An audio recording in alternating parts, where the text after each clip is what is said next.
to fix WhatsApp SMS verification code not received.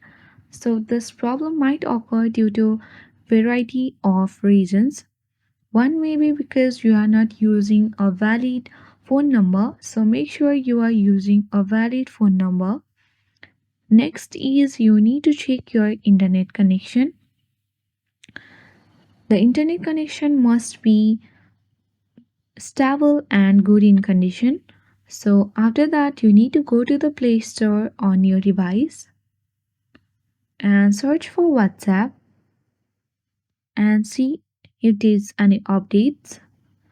So if there is any update, then here you'll be given the option of update instead of open.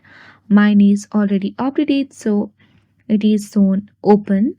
If you haven't yet updated your app, then you need to tap on update and update your app. After that, you might be facing the problem because there might be a lot of cache and cookies on the app itself. So go to the settings on your device and you need to scroll down and tap on apps.